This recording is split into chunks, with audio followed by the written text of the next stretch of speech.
चलिए आज का पाठ शुरू करते हैं। जो भक्त संतों की शरण में आता है वही संसार में तरने वाला है नानक।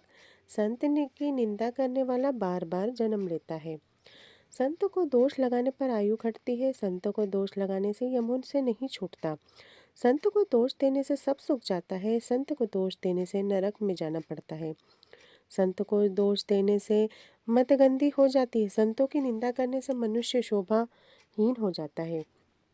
संत के मारे को कोई नहीं रखता। संत को दोष देने से मन मलिन होता है। यदि कृपालु संत कृपा कर दे तो बाबा नानक कहते हैं कि संत के साथ निंदक भी तर जाता है। संत को दोष से मुख टेढ़ा हो जाता है। संत को दोष देने वाला काग की तरह भटकता है। संत को दोष देने वाला सांप की योनि में पड़ता है। संत की निंदा करने वाला कीड़ों की योनि में पड़ता है। संत की निंदा करने वाला वासना में जलता है। संत को दोष देने वाला सबको छलता है। संत को दोष देने से सब तेज प्रताप जाता है। संतों को दोष देने से नीचों से नीच हो जाता है। संत के दोषी को कोई स्थान नहीं है नानक। यदि संतों को अच्छा लगे वह भी मुक्ति प्राप्त कर लेता है। संत की निंदा करने वाला बड़ा उपद्रवी होता है। संत का निंदक एक क्षण भी नहीं टिकता। संत का निंदक बड़ा घातक होता है। संत के निंदक को ईश्वर की मार लगती है। संत का निंदक राज्यहीन होता है। संत का निंदक दुखी और आतुर होता है। संत के निंदक को कभी रोग लगते हैं। संत के निंदक को सदा बिछोड़ा संत के निंदक को सभी रोग लगते हैं। संत के निंदक को सदा बिछोड़ा होता है। संत की निंदा सारे दोषों में से एक बड़ा दोष है। नानक जी कहते हैं संतों को भावे तो उसका भी उद्धार हो जाता है। संत का दुश्मन सदा अपवित्र होता है। संत का दुश्मन किसी का मित्र नहीं होता। संत के दोषी को धर्मराज से दंड लगता है। संत के दुश्मन को सभी छोड़ देते हैं। संत का दुश्मन बड़ा अहंकारी होता है। संत का दुश्मन सदा बुरे काम करता है। संत का दुश्मन सदा जन्नता मरता रहता है। संत का दोषी सदा सुखों से हीन रहता है।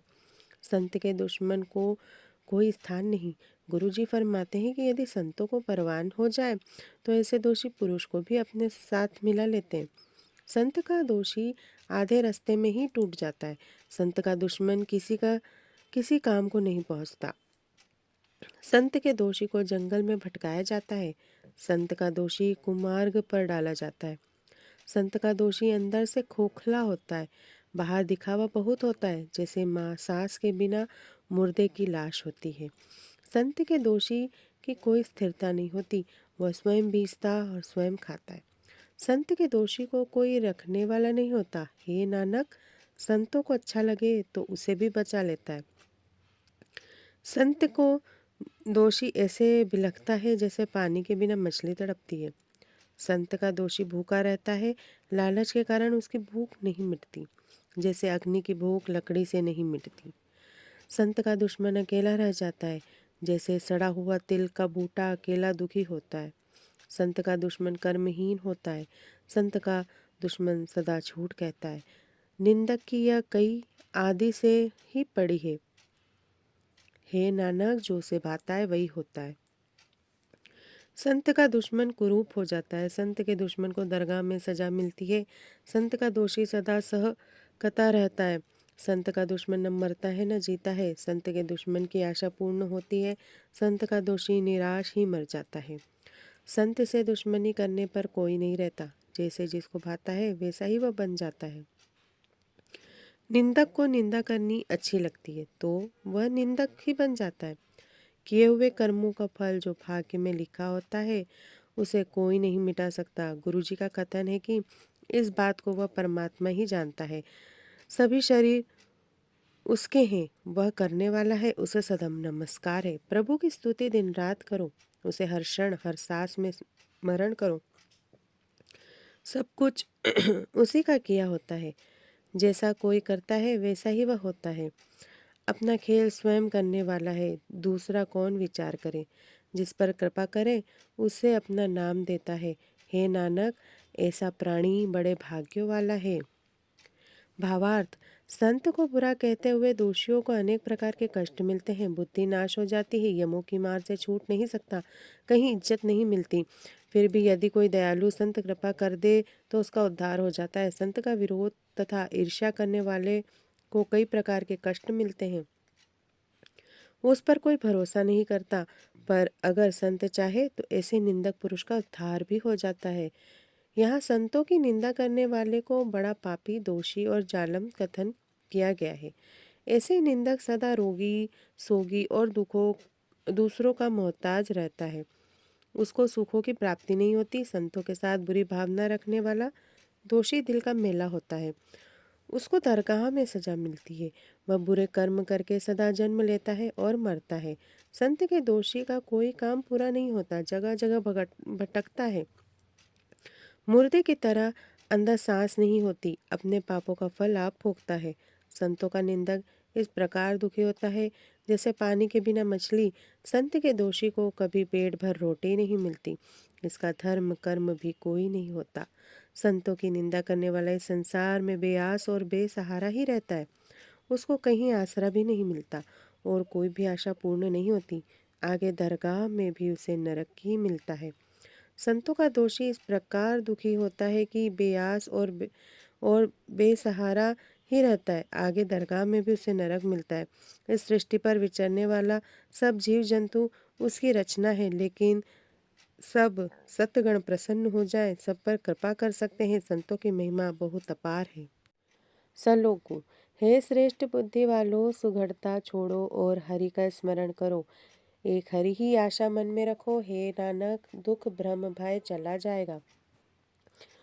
असतपदी। मनुष्य का आश्रय सब व्यर्थ जाने देने वाला एक प्रभु ही है, जिसके दिए पर मनुष्य संतुष्ट होता है, दोबारा कोई ख्वाहिश नहीं होती। स्वयं प्रभु ही मारता है और रक्षा करता है, मनुष्य के हाथ में कुछ नहीं। उसका हुक्म मानने से ही सुख होता है, उसका नाम गले में बसाए रखें। उस प्रभु को तीनों कालों में याद रख, हे नानक, फिर कोई विघ्न नहीं लगता। मन में निरंकार की स्तुति करो। हे मेरे मन, सत्य का व्यवहार कर। जीवा से पवित्र अमृत पियो। मन को सदा सुखी कर लो। आंखों से हरि का कौतुक देखो। साधु की संगत करके मोह माया का लगाव समाप्त हो जाता है। पैरों के साथ प्रभु के रास्ते पर चलो। थोड़ा सा हरि का जाप करने से पाप मिटते हैं। हाथों से हरि का काम करो और कानों से उसका यश सुनो। हे नानक, दरगाह में तेरा मुख उज्जवल होगा। वही पुरुष संसार में बड़े भाग्य वाले हैं जो हमेशा हरि के गुण गाते हैं। जो राम नाम का विचार करते हैं वे संसार में धनवान गिने जाते हैं। जो तन और मन से हरि का नाम लेते हैं उनको सदैव सुखी समझो। जो एक परमेश्वर को ही जानता है वह यहाँ वहाँ अर्थात लोक परलोक की खबर जानते हैं। जिसका परमात्मा के नाम में मन लग गया, हे नानक, उसने हरि को जान लिया। जिसको गुरु की कृपा से अपने आप की समझ आ जाए उसको उसकी तृष्णा मिट जाती है। जो साधु संगत से मिलकर हरि का यश जपता है वह हरि का सेवक सब रोगों से बच जाता है। जो हर रोज एक हरि का ही कीर्तन करता है वह पुरुष गृहस्थ भी रहकर भी त्यागी है। जिसकी ईश्वर एक जिसकी एक ईश्वर के ऊपर ही आशा है उसकी यमों की फांसी कट जाती है। पर ब्रह्म में जिसकी भूख मन में लगी रहती है, हे नानक, उसको कोई रोग नहीं लगता। प्रभु जिसके मन में याद आता है वह संत सुखी होता है, डोलता नहीं। जिस पर प्रभु अपनी कृपा करता है, बताओ वह सेवक किससे भय खाए। प्रभु जैसा है वैसा ही सेवक को दिख गया। प्रभु अपने कारज में आप बसा हुआ है। विचार करते करते यही समझ लिया, मैं आई गुरु की कृपा से सब असलियत को जान लिया। जब देखते हैं तो एक परमात्मा का ही रूप दिखता है। हे नानक, वह छोटे से छोटे और महान भी है। न ही कुछ जन्म लेता है और न ही कुछ मरता है। अपने कौतुक परमात्मा आप ही करता है। आना जाना, दिखने वाला और न दिखने वाला सब आप ही है। सारी सृष्टि उसने अपने हुक्म में ही रखी है। वह अपने आप में है और सब कुछ आप ही है। अनेक युक्तियों से इस सृष्टि की रचना की है, बनाता है और बिगाड़ता है। वह अविनाशी है और उसका नाश नहीं होता। वह सृष्टि की मर्यादा को चला रहा है। उस अलख और अभेय को प्रताप नहीं जाना जाता। गुरु जी का कहना है कि आप जपाएं तो उसका जाप होता है। जिसने प्रभु को जाना है वह शोभायमान है। सारा संसार उनके उपदेश के अनुसार चलता है। प्रभु के सेवक का सबका बेड़ा पार लगाता है। प्रभु के सेवक सबके दुख नाश करने वाले हैं। आप ही कृपालु प्रभु सबको मिला देता है। गुरु का उपदेश जप कर निहाल हो जाता है। उनकी सेवा में ही वही पुरुष लगते हैं जिसके ऊपर दया करे, वह बड़े भाग्यों वाला है। वह पुरुष नाम जप कर उच्च पद प्राप्त करता है। हे नानक, उस पुरुष को श्रेष्ठ करके मान। वह जो कुछ करते हैं वह प्रभु के प्रेम रंग में रंग कर करते हैं।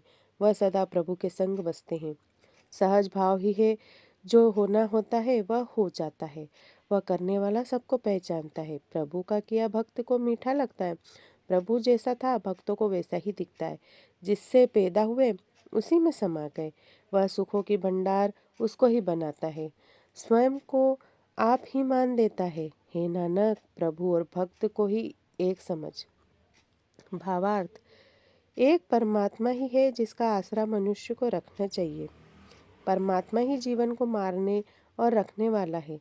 मनुष्य जन्म की सफलता के लिए परमात्मा के नाम का सदा हृदय में रखे तो विघ्नों का नाश हो जाता है। प्राणी मात्र को अपने शरीर के सब अंगों को अर्थात हाथ, पाँव, कान, आँख, पैर को अच्छी तरह लगाओ, तभी दरगाह में इज्जत पाओगे। मनुष्य जन्म पाकर जो प्रभु का नाम जपते हैं वह दरगाह में सदा सुखी होते हैं। जिस व्यक्ति के हृदय में परमात्मा के नाम का स्मरण रहता है उसे संसार के सारे सुख प्राप्त होते हैं। वह दुखों से घबराता नहीं और प्रभु के अतिरिक्त किसी से डरता नहीं। वह सृष्टि के मूल परमात्मा को ही देखता है और उसी में सबको पाता है। सृष्टि के जीवों का पैदा होना या मरना सब परमात्मा के हुक्म में है। सृष्टि के जीवों का पैदा होना या मरना सब परमात्मा के हुक्म में है। जिससे आप कराएं वही उसका कारण स्मरण कर सकता है। उन पुरुषों की संसार में शोभा होती है जो अपने मालिक को आप पहचान लेते हैं। उनसे उपदेश द्वारा संसार के जीवों के दुख दूर हो जाते हैं। आज का यह पाठ यहीं विराम करते हैं। जय गुरु जी।